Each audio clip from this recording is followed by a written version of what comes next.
Well, thousands protested in Washington, D.C. this weekend, urging Obama to quash plans to approve the Keystone pipeline. Tim Mack, a reporter from Politico, joins us now from Washington this morning. Good to have you with us, Tim.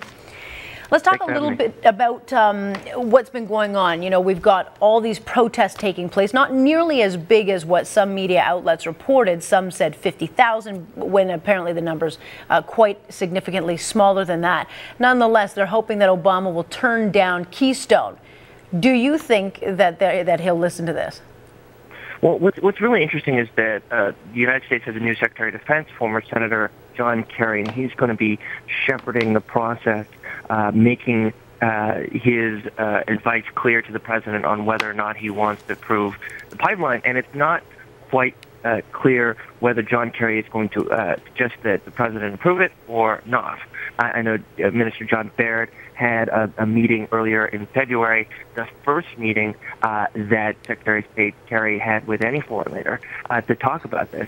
It's going to be a very interesting thing to see how this unfolds, because it puts the president in a strange place between pleasing the Canadian government, which clearly wants it, and environmentalists in the United States, which clearly oppose it.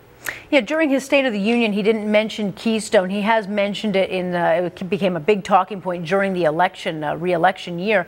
But he did talk about climate change and environmental being a priority for him.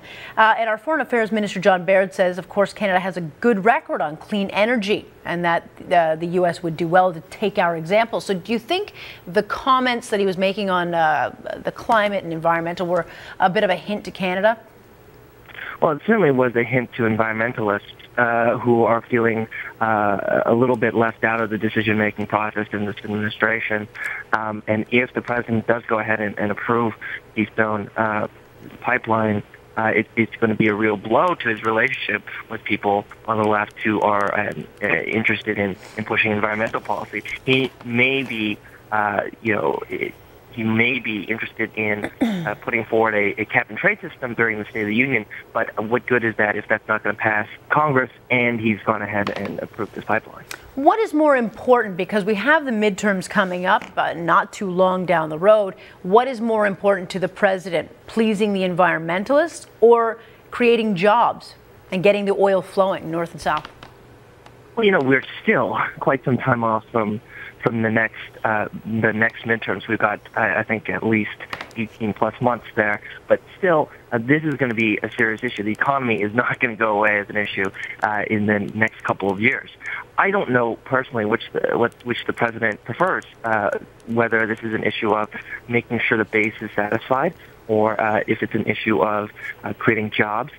Both are going to weigh heavily in the president's decision-making process, and that's why we're watching it so closely, because we really don't know which way the president is leaning.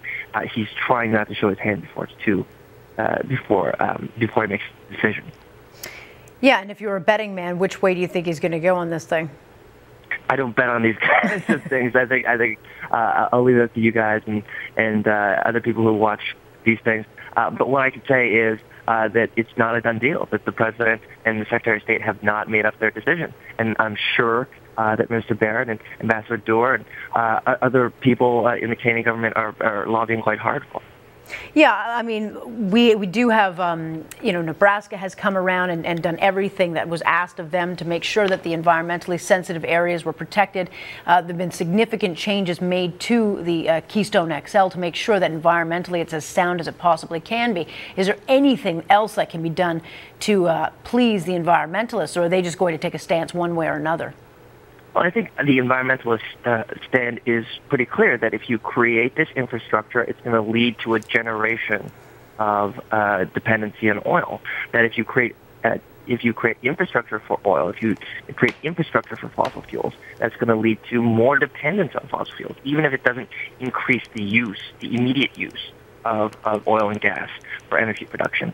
They want to see money put into creating jobs on wind energy or solar energy, even though there's been some trouble in investing with that with taxpayer dollars in the past. Mm-hmm. Well, we'll continue seeing it. They got numbers out, but not nearly as large as they claim that they're getting. And I'm not sure which media coverage you were watching, because it really did depend on who you're watching to see the numbers. Some said 50,000, others are saying 20,000. But it sure is all over the map right now. Yeah, I've been looking at different media reports. When you get a certain number of people out to protest, it's always very difficult to estimate. And the United States, the Capitol Police and the Washington D.C. Police have begun not giving out official estimates because they don't want to be seen as taking one side or another. And it's just so difficult to estimate these kinds of crowds. The estimates as we see right now are varying wildly. Yeah. All right. Thanks so much for your input today. Thank you. Here's Tim Mack, a political reporter from Washington, D.C.